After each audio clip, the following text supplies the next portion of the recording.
അങ്ങനെ നമ്മുടെ സംസ്ഥാനം ഒരു നിർണായക പ്രഖ്യാപനമൊക്കെ നടത്തി ഒരു ചരിത്രത്തിലേക്ക് കടന്ന ദിവസമായിരുന്നു ഇന്നലെ. അപ്പോൾ അതുകൊണ്ട് തന്നെ പത്രങ്ങളിലൊക്കെയും ഉറപ്പായും ഇന്ന് കണ്ണടച്ച് പറയാം അത് തന്നെയായിരിക്കും പ്രധാനപ്പെട്ട വാർത്തയെന്ന്. പക്ഷേ ആധികാരികമായിട്ട് പറഞ്ഞു തരാൻ എനിക്കിപ്പം സുജിത് ചേരുന്നുണ്ട്. Sujith, good morning. Good morning Sethu. തീർച്ചയായിട്ടും അതിദാരിദ്ര്യമുക്ത പ്രഖ്യാപനത്തിൻ്റെ വാർത്തകളാണ് പത്രങ്ങളിൽ നിറഞ്ഞു കവിഞ്ഞു കിടക്കുന്നത്. ആശാസമരം തീർന്ന വാർത്ത. പിന്നെ ഇന്ന് സൺഡേ ആണല്ലോ, സൺഡേ സപ്ലിമെൻറ്റുകൾ ധാരാളമുണ്ട്. അലസ വായനയ്ക്കും ഗൗരവമുള്ള വായനയ്ക്കുമൊക്കെയുള്ള ധാരാളം വിഭവങ്ങൾ ഇന്ന് പത്രത്തിനുണ്ട്. വീട്ടിലിരിക്കുന്നവർക്കൊക്കെ വൈകുന്നേരം വരെ വായിക്കാനുള്ള കാര്യങ്ങളുണ്ട്. ഏതായാലും മാതൃഭൂമിയിൽ തന്നെ തുടങ്ങാൻ നമുക്ക് സമയത്തിന് പരിമിതിയുണ്ട്. ഇനിയില്ല അതിദരിദ്രർ എന്ന വാർത്തയാണ് ആദ്യമായി മാതൃഭൂമിയിൽ കാണുന്നത്. കേരളം അതിദാരിദ്ര്യമുക്തമായി ആഘോഷമായി പ്രഖ്യാപനം.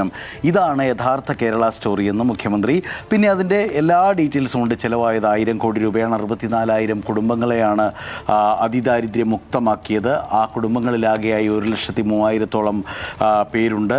1961 കേരളം ദാരിദ്ര്യരേഖയ്ക്ക് താഴെയായിരുന്നു. ഗ്രാമീണ കേരളം ദാരിദ്ര്യരേഖയ്ക്ക് താഴെ ഉണ്ടായിരുന്നത് 90.75 ശതമാനം പേരായിരുന്നു. നഗരങ്ങളിൽ 88.89% പേർ. അതിൽ അതിദാരിദ്ര്യം ഉള്ളവരായി പിന്നീട് നിതി ആയോഗം മറ്റും കണക്കാക്കിയത് 0.55% ആളുകളാണെന്നും നമുക്കറിയാം. അവരൊക്കെ അതിദാരിദ്ര്യമുക്തരായെന്ന് കേരള സർക്കാർ പ്രഖ്യാപിക്കുന്നു. ആ വാർത്ത വിശദമായി മാതൃഭൂമിയിലുണ്ട്.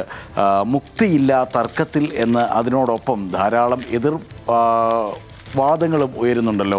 മുക്തിയില്ല തർക്കത്തിൽ എന്ന മറ്റൊരു വാർത്ത അതോടൊപ്പം മനോരമയിലാണ്. മനോരമയുടെ ഒന്നാമത്തെ ഹെഡ്ലൈനാണ് മുക്തിയില്ല തർക്കത്തിൽ. കേരളം മുക്തമായെന്ന് പ്രഖ്യാപനം. 59,277 കുടുംബങ്ങളെ ചേർത്ത് നിർത്തിയെന്ന് സർക്കാർ. മുൻകണക്കുകളിലുള്ളവരെ വിട്ടുകളഞ്ഞെന്ന് പ്രതിപക്ഷം.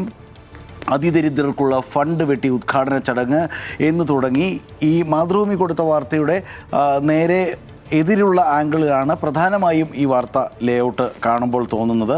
പുതിയുഗ പിറവി മുഖ്യമന്ത്രി എന്നുള്ളത് ചെറുതായിട്ടാണ് കൊടുത്തിരിക്കുന്നത്. മാതൃഭൂമി ഏതാണ്ട് സർക്കാർ വാദത്തിന് തന്നെ പ്രാമുഖ്യം കൊടുത്തിട്ടാണ് പ്രധാനമായും ഈ വാർത്ത കൊടുത്തിരിക്കുന്നത്. 9-ാം പേജിൽ മനോരമയിലേക്ക് പോയാൽ അതിദരിദ്രം ഈ നുണക്കഥ എന്ന് പറഞ്ഞുകൊണ്ട് VD സതീശൻ്റെ ഇതിലുള്ള എതിർപ്പുകൾ വിയോജിപ്പുകളാണ്. 5,91,194 പേർക്ക് എന്ത് സംഭവിച്ചു എന്ന് ചോദിക്കുന്നു. AY പദ്ധതി പ്രകാരം മഞ്ഞക്കാർഡ് നൽകിയിട്ടുണ്ടെന്ന് മന്ത്രി GR അനിൽ പറഞ്ഞ അവരൊക്കെ ദരിദ്രരല്ലേ എന്ന് ചോദിക്കുന്നു. തട്ടിക്കൂട്ട് പട്ടികയാണ്, മാനദണ്ഡമെന്ത്, വീടായോ എല്ലാവർക്കും എന്നൊക്കെ ചോദിക്കുന്നുണ്ട്. സംസ്ഥാനം അതിദാരിദ്ര്യമുക്തമാണെന്ന പ്രഖ്യാപനത്തിന് വേണ്ടി സർക്കാർ 64,006 പേരുടെ പട്ടിക എങ്ങനെ തയ്യാറാക്കിയെന്ന് VD സതീശൻ ചോദിക്കുന്നു. അതിനുത്തരം അതേ പേജിൽ തന്നെയുണ്ട്. പഠനം നടത്തിയത് കില മുഖ്യമന്ത്രി. പുതിയ മന്ത്രിസഭയുടെ സത്യപ്രതിജ്ഞയ്ക്ക് ശേഷം ചേർന്ന ആദ്യ മന്ത്രിസഭാ യോഗത്തിലെടുത്ത പ്രധാന തീരുമാനമായിരുന്നു ഇത്. കുടുംബശ്രീ പ്രവർത്തകർ, സന്നദ്ധ പ്രവർത്തകർ, ഉദ്യോഗസ്ഥർ എന്നിവരെ ഉപയോഗിച്ച് കിലയാണ് പഠനം നടത്തിയത്. ഇതിൽ നിന്ന് കരട് പട്ടിക ഉണ്ടാക്കുന്നു. അതിൽ നിന്ന് അന്തിമ പട്ടികയിലേക്ക് പോകുന്നു. 1,03,099 വ്യക്തികളെ അതിദരിദ്രരായി കണ്ടെത്തുന്നു. സാമൂഹിക മാധ്യമങ്ങളിലുമൊക്കെ തന്നെ ഇത് സമയാസമയങ്ങളിൽ അപ്ഡേറ്റ് ചെയ്തിട്ടുണ്ട്. ഇത് പ്രതിപക്ഷ നേതാവ് കണ്ടില്ലേ എന്ന് ഭരണപക്ഷം ചോദിക്കുന്നു. അങ്ങനെ ചോദ്യവും ഉത്തരവും മനോരമ ഒരു പേജിൽ തന്നെ കൊടുത്തിരിക്കുന്നു. ആഘോഷപൂർവ്വം ഈ പ്രഖ്യാപനം എന്ന തലക്കെട്ടിൽ അങ്ങനെ ധാരാളം സബ് ഹെഡുകളുമൊക്കെയായിട്ട് ഈ വാർത്ത മനോരമ കൊടുത്തിരിക്കുന്നു. ദേശാഭിമാനി ഇന്ന് സത്യത്തിൽ അക്ഷരാർത്ഥത്തിൽ ദേശാഭിമാനി ഇന്ന് ആഘോഷിക്കുകയാണ്. നാം അതും നേടി എന്ന വലിയ ജാക്കറ്റ് കവറോടുകൂടി അതിൽ ബ്ലീഡ് ചെയ്ത് കിടക്കുന്ന കേരളം, കേരളത്തിൻ്റെ ഇൻഫോഗ്രാഫിക്സ്, മമ്മൂട്ടിയും മുഖ്യമന്ത്രിയും പിണറായി വിജയനും കൈകൊടുക്കുന്ന വാർത്ത. അതിനുള്ളിൽ രണ്ടാമത് വീണ്ടും ഒരു 1-ാം പേജ്. അത്യപൂർവമായി കേരളപ്പെരുമ എന്ന പേരിട്ടിരിക്കുന്ന ആ പേജിൽ എഡിറ്റോറിയൽ 1-ാം പേജിലേക്ക് മാറ്റിയിരിക്കുന്നു. വളരെ അപൂർവമായി മാത്രമാണ് എഡിറ്റോറിയൽ 1-ാം പേജിലേക്ക് വരിക. ചീഫ് എഡിറ്റർ ഒപ്പിട്ട എഡിറ്റോറിയലാണ് ഇന്നത്തേത്. അവിസ്മരണീയം ഈ ചുവടുവയ്പ്. മുതലാളിത്ത സമൂഹത്തിനകത്ത് ബദൽ നയം മുന്നോട്ട് വെച്ച് അതിദാരിദ്ര്യം പരിഹരിക്കാനാകുമെന്ന് LDF സർക്കാർ തെളിയിച്ചിരിക്കുകയാണ്. അത്തരത്തിൽ ഈ വാർത്തയെ ദേശാഭിമാനി വളരെ വിശദമായി തന്നെ ആഘോഷിക്കുകയാണ്. നാം അതും നേടി, കേരളപ്പെരുമ, ദേശാഭിമാനിയുടെ അവിസ്മരണീയം ഈ ചുവടുവയ്പ് എന്ന് തുടങ്ങി ഈ വാർത്തയെ പരമാവധി ആഘോഷിക്കുന്നു ദേശാഭിമാനി. എന്നാൽ നേരെ വീക്ഷണത്തിലേക്ക് വന്നാലോ, പെരും നുണ കൊണ്ടാടി. സ്വാഭാവികമായും കോൺഗ്രസ് പത്രം അങ്ങനെ തന്നെ പറയാൻ സാധ്യതയുമുള്ളൂ. പെരും നുണ കൊണ്ടാടി, കോടികൾ പൊടിച്ച് പത്രപരസ്യം വായിക്കാൻ വേണ്ടി മാത്രം പ്രത്യേക സഭാ സമ്മേളനം വിളിച്ചു ചേർത്തിരിക്കുന്നു. മുഖ്യമന്ത്രിക്ക് പ്രസംഗിക്കാൻ മാത്രമായി ധൂർത്തടിച്ചത് കോടികൾ എന്നും മറ്റുമാണ് വീക്ഷണത്തിൻ്റെ വാർത്ത. ജന്മഭൂമി കൂടി എടുത്തു നോക്കിയാൽ വിവിധ രാഷ്ട്രീയ പാർട്ടികളുടെ മുഖപത്രങ്ങൾ എങ്ങനെ ഈ വാർത്തയെ കൈകാര്യം ചെയ്യുന്നു എന്നാണ് ഇന്നത്തെ പ്രസ് സ്റ്റോപ്പ് പ്രധാനമായും പറയാൻ ശ്രമിക്കുന്നത്. ജന്മഭൂമി എടുത്താൽ നുണപ്രഖ്യാപനത്തിന് പാവങ്ങൾക്കുള്ള പണം, ലാലും കമൽഹാസനും വിട്ടുനിന്ന ചടങ്ങിലെ ഈ നുണപ്രഖ്യാപനത്തിനാണ് പാവങ്ങളുടെ പണം ചെലവാക്കിയത് എന്ന് ജന്മഭൂമി പറയുന്നു. ചന്ദ്രിക കൂടിയെടുത്താൽ ചന്ദ്രികയുടെ ഈ വാർത്തയിലേക്ക് തന്നെ പോയാൽ അതിതീവ്ര ധൂർത്ത് തട്ടിപ്പ് പ്രഖ്യാപനം കളറാക്കാൻ ചെലവഴിച്ചത് കോടികൾ എന്നാണ് ഈ വാർത്തയ്ക്ക് ചന്ദ്രിക കൊടുത്തിരിക്കുന്നത്. ഈ വാർത്തയെ ചന്ദ്രിക അങ്ങനെയാണ് വിശേഷിപ്പിച്ചിരിക്കുന്നത്.